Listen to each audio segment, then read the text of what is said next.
Welcome to my channel online Partha. Career পর্বের এটা দ্বিতীয় অধ্যায়, সেকেন্ড এপিসোড। দুদিন আগেই দিয়েছিলাম উচ্চ মাধ্যমিকের সঙ্গে সঙ্গে এই কেরিয়ারের কথাটা বিবেচনা কিভাবে করতে হবে। আজকে ওই প্রসঙ্গেই আরও প্রচুর কথা একটা এপিসোডের ভাবে হয় না। আজকেরটা অত্যন্ত গুরুত্বপূর্ণ একটি এপিসোড, আবার গার্জিয়ানদের দেখা খুবই প্রয়োজন, ছাত্রছাত্রীদেরও সমানভাবেই গুরুত্বপূর্ণ। তো টুডেজ সিনারিও, এখন আমাদের ছাত্র জীবন কিভাবে চলছে। ছোটবেলা থেকেই আমরা স্কুলের পাশাপাশি আঁকা, আদার অ্যাক্টিভিটিস যেমন গান শেখা, ডান্স, কোচিং ক্লাসে, প্রাইভেট টিউশন ইত্যাদিতে খুব ব্যাডলি বিজি থাকি, এনগেজ থাকি। আমরা বস্তুত খেলাধুলোর সময়ই পাই না, কিছুই পাই না, খুব ব্যাডলি এনগেজ থাকি। তার সঙ্গে টেনশন, প্রেশার। এবার এই তো স্কুলে যখন এইচএসে আমরা যাই, তা আমাদের তো তিনটে দিক খোলা থাকে, আর্টস, সায়েন্স, কমার্স। আমরা শুধু শুধু সায়েন্স স্ট্রিমটাকে নিয়ে হাইলাইট করবো এটা তো না, আর্টস কমার্স স্ট্রিম নিয়েও একটু আলোচনা করা উচিত। এবার তবে আমি একটা কথা ওখানে লিখে রেখেছি যে ইঞ্জিনিয়ারিংয়ের জন্য, যদি আমি ইঞ্জিনিয়ারিং ইন ফিউচার যেতে চাই, এই এইমটা অবশ্যই ঠিকঠাক করে নিতে হয় আগেই। এবার অবশ্যই কম্পিউটার সায়েন্স তাদের চুজ করা উচিত অ্যাডিশনাল সাবজেক্ট হিসেবে, যারা এইচএস সায়েন্স নিয়েছো এবং ভবিষ্যতে ইঞ্জিনিয়ারিং পড়ার আমাদের ইচ্ছে আছে, প্ল্যানিংটা ওভাবে চলছে।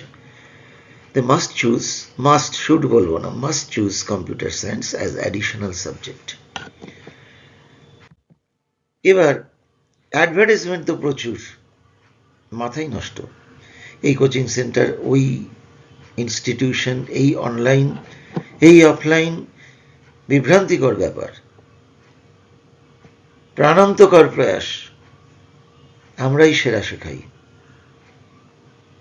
এতে হারিয়ে যাওয়ার সাংঘাতিক অবস্থা।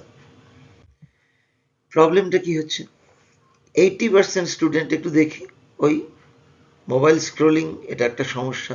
ক্লাসরুমের মধ্যেই ক্লাস চলছে, দুদিকে তবুও মোবাইল, ওখানে অনলাইন ক্লাস চলছে, ওখানে চ্যাটিং চলছে মাঝে মাঝেই বন্ধুদের সাথে। এই সমস্যাগুলো ফেস করছি আমরা। আমরা জানি, আমরা স্টুডেন্টরাও জানি এগুলো আমরা করে থাকি, যতই আমি সেটা চাপানোর চেষ্টা করি না কেন, কিন্তু অ্যাভয়েড তো করতে পারছি না। আমরাও তো অবসর সময় এটাই নিয়ে কাটাই।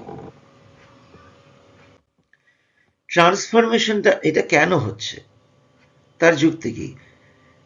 লাস্ট 30 ইয়ার্সে একটা ব্যাপক চেঞ্জ এসছে every sector of our life. ট্রান্সফরমেশনটা কিরকম ভাবে হলো? কেন আমরা এত মোবাইলের প্রতি ঝুঁকছি? কেনই বা ঝুঁকবো না? একটু দেখি বাচ্চারা কি করছে। স্লেট পেন্সিল থেকে এখন কিসে শেখে? রাইমস, স্মার্টফোনে। জি ফর গিটার, তাই তো, মিউজিকের তালে তালে এরকম হাতও ঘোরানো হচ্ছে এই মোবাইলেই। স্লেট ফেলে দিয়েছি। গল্পের বই পড়ি না আর, ও মোবাইলে পিডিএফ এর মাধ্যমে পড়ছি। সানডে সাসপেন্সে গল্প শুনছি। আলটিমেটলি কি দাঁড়ালো? আগের ক্যামেরা, রেডিও, হাতঘড়ি, tape recorder, TV, video recording হতো কাঁধে বড় বড় ক্যামেরা নিয়ে 90 দশক অবধি। বিভিন্ন গেমস, বই পড়া, সব কিছুই গিয়ে একটা সার্কেল করা আছে, সব ঢুকেছে ওখানটা। যাবো কোথায় আমরা? ওই একটি যন্ত্রেই তো সব রিপ্লেস করেছে, তো সব কিছুই। পাড়ার আড্ডা যে ঠেক আমাদের ছিল, চলে গেছে সোশ্যাল মিডিয়ার দৌলতে, ওখানেই আড্ডা। যাই হোক, আবার আসি। আর্টস, সায়েন্স, কমার্স তিনটে স্ট্রিম হাইলাইটেড হলো, কিন্তু তবু আমাদের গার্জিয়ান এবং স্টুডেন্টের চোখটা কোন দিকে ঘুরতে থাকে? মেডিকেল আর ইঞ্জিনিয়ারিং, মেডিকেল আর ইঞ্জিনিয়ারিং, নিট, জেই, ডব্লিউবি, জেই এটসেট্রা, জেই অ্যাডভান্স, আইআইটি, এই ঘুরতে থাকে। এছাড়া আর কিছু নেই, এরকম একটা ব্যাপার। দেখা যাক commerce traditional career line in future কি হতে পারে? CA, chartered accountancy, company সেক্রেটারিশিপ, cost and management account, banking and financial services, লাইনগুলো আছে তো। এবং মডার্ন ক্যারিয়ারে কিভাবে বদলে যাচ্ছে সেটা, data analytics, business intelligence, e commerce, digital marketing, এই বিষয়গুলি চলে এসছে। আধুনিকতার ছোঁয়া লেগেছে ট্র্যাডিশনাল কোর্সের পাশাপাশিও, for basically commerce students preferable, তাদের জন্য এগুলো। এছাড়া স্পেশালাইজড এডুকেশন সার্টিফিকেশনস আছে, এমবিএ করতে পারছি, ল রয়েছে, corporate law, stock market, investment, lot of sectors are there for commerce students. এবার আসি আর্টসে, একটু দেখি। হায়ার এডুকেশন, বিএ, এ তো পড়ি আমরা, English, history, political science, sociology, তো এই সাইকোলজি, বিভিন্ন সেক্টর আছে, গ্র্যাজুয়েশন করা যায়। এছাড়া কি আছে? Mass communications and journalism, media journalism, public relations আছে, ফাইন আর্টস আছে, তাই না, painting, sculpture, music, performing various kinds of arts আছে, ডিজাইন ফিল্ড আছে, fashion designing, graphics design, interior designing, অনেক কিছু আছে। দেখি না আমরা, বা সেরকম ভাবে অ্যানালাইসিস করি না, আইবল দুটো ঘুরতে থাকে, নিট জেই, নিট জেই, ওদিকে যেন দেখি না আমরা। Performing arts, theatre, drama, music, dance, education আছে, teaching, psychology, counselling, career counselling, high demand therapist, school counsellor, তাই না, এই পরামর্শ তো দরকার আছে। One kind of video is going on, যেটা বলছি, সোশ্যাল ওয়ার্ক, বিএসডব্লিউ, এমএসডব্লিউ, আচ্ছা, ক্রিয়েটিভ রাইটিং, কন্টেন্ট রাইটিং, তাই না, literature, digital marketing, event management. Event management যে কিভাবে এসছে, ছেয়ে গেছে, সেটা তো আমরা বিয়ের দিকে তাকালেই একটু দেখতে, ম্যারেজ, যে কোনো সেই কেন্দ্র করে যে অনুষ্ঠানগুলো সমস্ত ইভেন্ট ম্যানেজারের হাতে দিয়ে দেওয়া হচ্ছে, হোটেল ম্যানেজমেন্ট, তাই না। এরপরে আমরা আসি সায়েন্সে, সেখানে PCB, combination of physics, chemistry and biology, আগেই চোখ পড়লো এমবিবিএস এর দিকে, ওখানে। এছাড়া আরো কত কিছু আছে না, মাঝখানে বেশ চলছিল না নার্সিং, এখনো আছে, বিএসসি, বি ফার্মা, তাই না, lot of courses are there. Life science আর রিসার্চ কোর্স, এই যে BSc in biotechnology, microbiology, genetics, biochemistry, environmental science, geology, botany, forensic science, BSc agriculture, food technology, কতগুলো অপশান আছে পিসিবিতে, ফিজিক্স, কেমিস্ট্রি, বায়োলজিতে। ভাবি একটু। এবার আসি ফিজিক্স, কেমিস্ট্রি, ম্যাথ, পজ করে করে স্ক্রিনশট নিয়ে রাখতে পারি আমরা। ফিজিক্স, কেমিস্ট্রি, ম্যাথে প্রচুর, সেখানে আমরা প্রথমেই দেখি কম্পিউটার সায়েন্স, ইঞ্জিনিয়ারিং, সিএসসি আর ইনফরমেশন টেকনোলজি। এছাড়াও তো আছে mechanical, electrical, civil, electronics and communication, aerospace, তাই না, artificial intelligence and machine learning, AIML যেটা বলছি, bachelor of architecture, B plan. এছাড়া কি আছে? ইঞ্জিনিয়ারিং ডিগ্রি ছাড়া আছে তো বিসিএ আছে তো, আবার বিসিএ ছাড়া BSc in data science, BSc in cyber security, ওই কম্পিউটার লাইনেই তো গেল।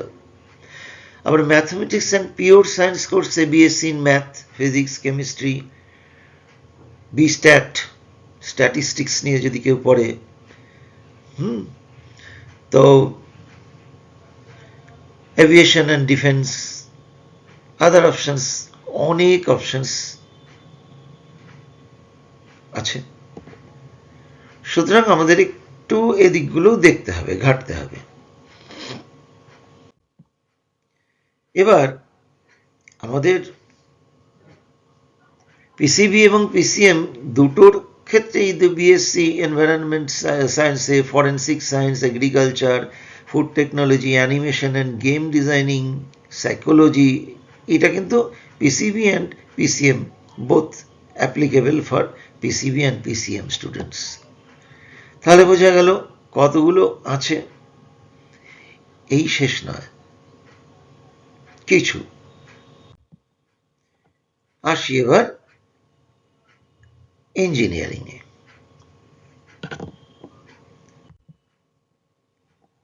ইঞ্জিনিয়ারিংয়ের দিকে আমাদের কম্পিউটার সায়েন্স, সিএসসি আর আইটি, এই দুটোকে নিয়েই ভাবি বেশি বিটেক কোর্স করার সময়।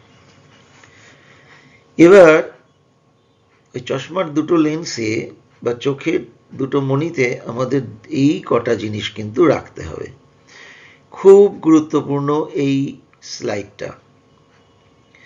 আমরা বিভিন্ন জনের কাছ থেকে নানান রকম পরামর্শ পাই। আবার বলছি, এটা কেন করছিস, এখন তো এটার যুগ, এখন এই চলছে সেই চলছে, এআই, অমুক সেমুক, অনেক কিছু শুনবো।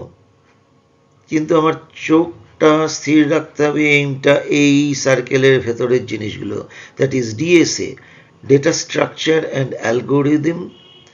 তার মধ্যে বক্সে সি, জাভা, পাইথন, এই তিনটে ল্যাঙ্গুয়েজের যে কোনো একটা হলেই হবে। এবং আমি বলবো জাভাটা ইঞ্জিনিয়ারিংয়ের ক্ষেত্রে বিশেষভাবে করতে, এবং সি এর ডেটা স্ট্রাকচার যার বেস।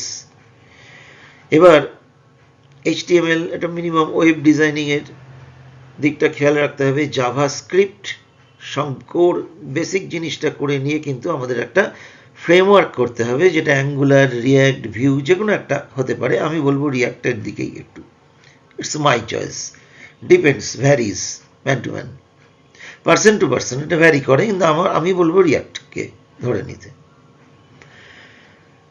এবার ওই এদিকে ডিবিএমএস অপারেটিং সিস্টেম, গ্রিন টিকগুলো কেন দিয়েছি, কারণ এগুলো অলরেডি কিন্তু এই গত বছর থেকে 2024 থেকে আমাদের এইচএস এর সিলেবাসে ইনক্লুড করা হয়েছে। কম্পিউটার সায়েন্সে ওই সি ঢুকে গেছে। মজার ব্যাপার, অ্যাপ্লিকেশন এবং science both included, Python is included, পাইথনটা ইনক্লুড করা হয়েছে both for application and computer science. HTML আছেই, এদিকে কিন্তু ডেটাবেস ম্যানেজমেন্ট সিস্টেম এবং অপারেটিং সিস্টেম আছে অল্প পরিসরে, ডিবিএমএস কিন্তু অনেকটাই আছে এসকিউএল দিয়ে। সুতরাং বলছি যে ডিপলি আমরা এই বেসিক, খুব একটা বেসিকও আমি বলবো না, সিতে ডেটা স্ট্রাকচারের অনেকটা দূর অবধি আছে, বেশ খানিকটা, যেটা বিটেকের অনেকটাই কাজে দেবে আমার। হ্যাঁ, বিটেকে কি হবে, আরও নিড মোর প্র্যাকটিস, আরও প্রবলেমস, একটু ডিপ প্রবলেম সলভ করতে হবে। Basic of C, Python, DBMS, HTML, operating সিস্টেমটা কিন্তু এইচএস কম্পিউটার সায়েন্সের মধ্যে ইনক্লুডেড, এবং এর আবার 80% কিন্তু অ্যাপ্লিকেশনও আছে। সুতরাং আমি কম্পিউটার সায়েন্স নিয়ে 11, অনেকে বলে কি এটা খুব একটা শোনা দরকার খুব আপনাদেরও, 11 তো আর এইচএস এর রেজাল্টে কোনো গণ্য করা হচ্ছে না, 12টা নিয়েই ভাবলেই হয়। 11-এ কিন্তু সিটা আছে, 12-এ পাইথন আছে, এটা একটা বড় ভুল। In future DSA, data structure and অ্যালগোরিদমের যে কতটা গুরুত্ব আছে সেটা আমরা ইঞ্জিনিয়ারিং কোর্সে গেলে বুঝতে পারবো। একটু আগে বুঝলে অনেক সুবিধা হয়, সেই জন্যই এই অ্যাওয়ারনেস ভিডিওগুলো প্রয়োজনীয়তা আমি অনুভব করছি। সুতরাং বোঝাতে পারলাম খুব ভালোভাবে সি ডেটা স্ট্রাকচারটা, যেটা 11-এ আছে, 12-এও বলবো করতে। At the same time Python, HTML, এগুলো তো করবোই, ডিবিএমএসটাও খুব ভালো করে করব, ফাঁকিবাজি নয়। এমনি তো 90, 95, 96 উঠেই যায়, আরও ওঠে। তাহলে আমাদের যদি ধরা যাক কেমিস্ট্রিটা কারো খারাপ হলো, রিপ্লেস হয়ে যেতে পারে না, অ্যাভারেজ মার্কসটাও তো বেড়ে যায়। প্লাস ইন ফিউচার আমি যখন ইঞ্জিনিয়ারিং কোর্সে অ্যাডমিশন নেব, তাহলে আমার কিন্তু এগিয়েই থাকবো অনেকটা। এগুলো যাক। তাহলে রিসেন্ট ট্রেন্ডে কম্পিউটার সায়েন্স, ইনফরমেশন টেকনোলজি, এই দুটোকে আগে, দেন ইলেকট্রনিক্স, মেকানিক্যাল, ইলেকট্রিক্যাল, সিভিল আসবে। যাতেই ভর্তি হই না কেন, আমি কিন্তু যখন প্লেসমেন্ট আসবে তখন কিন্তু এই আইটি কোম্পানিগুলি আসবে। 80 to 90%। কাজে সেই কোডিংয়ের গাড্ডা কিন্তু পড়তেই হবে। তার চেয়ে আগে করে নেই, বা ইলেকট্রনিক্স হলেও আমরা একটু করি, স্পেশালাইজেশন একটু রাখি, ওই DBMS, operating system, data structure, Java, JS মানে জাভাস্ক্রিপ্ট ফ্রেমওয়ার্ক, এগুলোর উপরে। এবার একটু স্ট্র্যাটেজি কি হওয়া উচিত। এইচএস সায়েন্স এবং ডাব্লিউবিজেই একসঙ্গে করা খুব টাফ।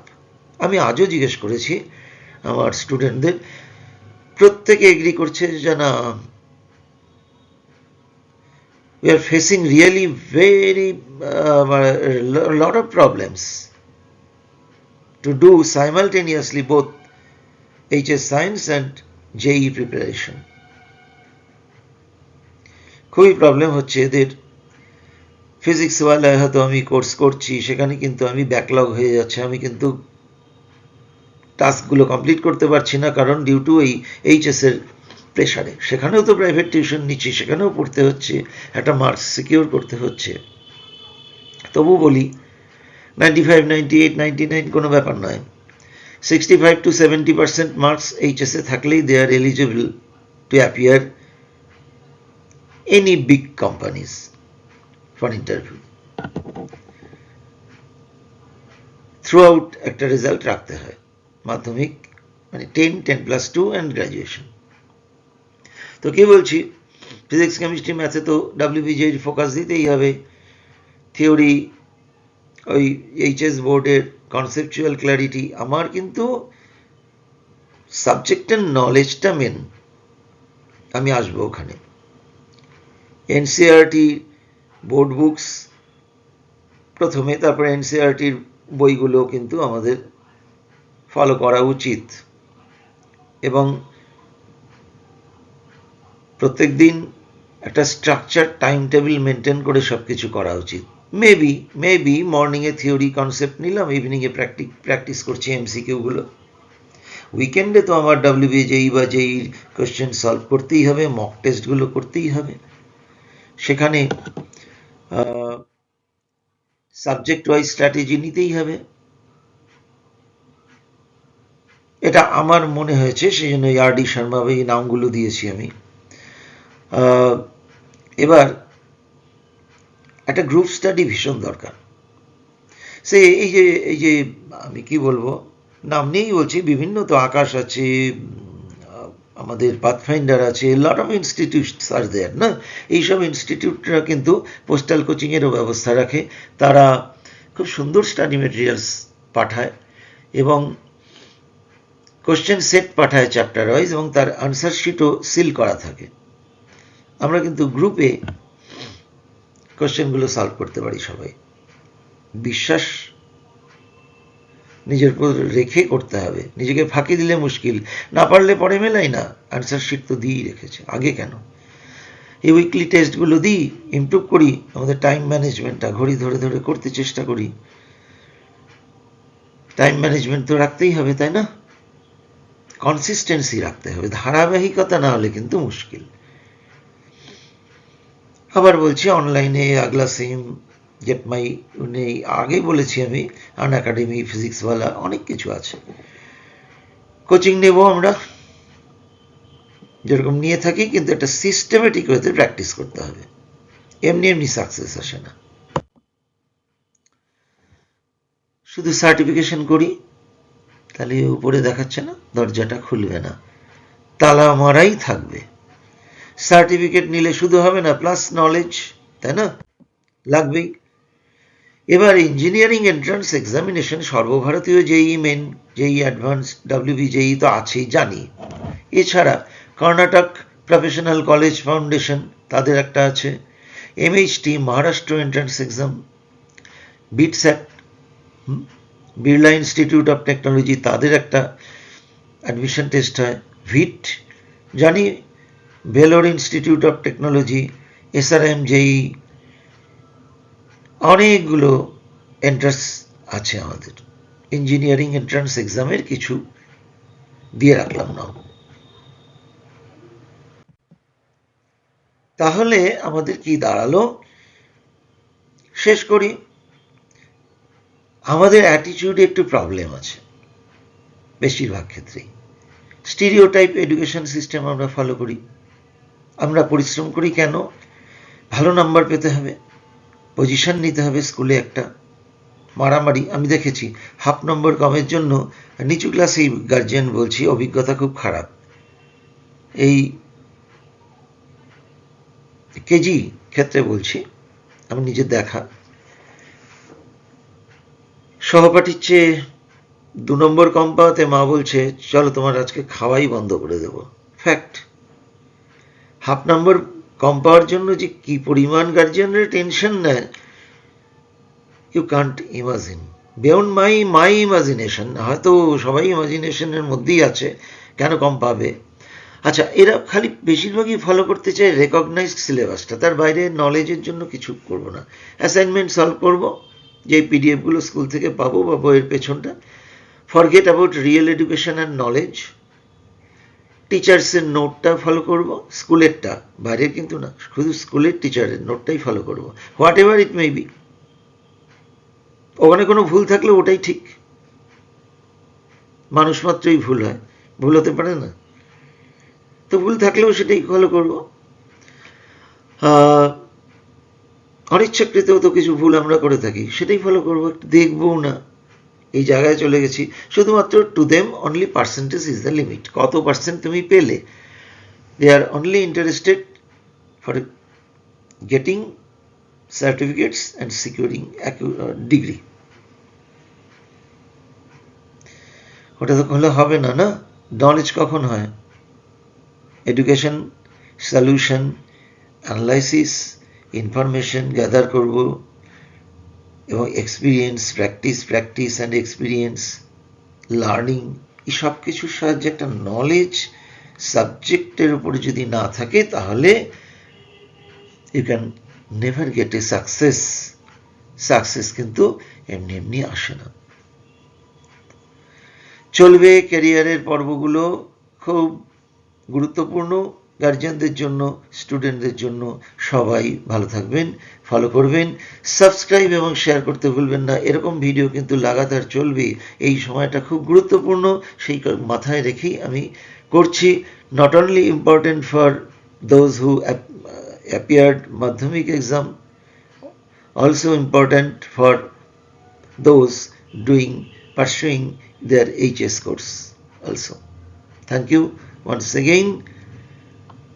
ভালো থাকবেন, সঙ্গে থাকবেন।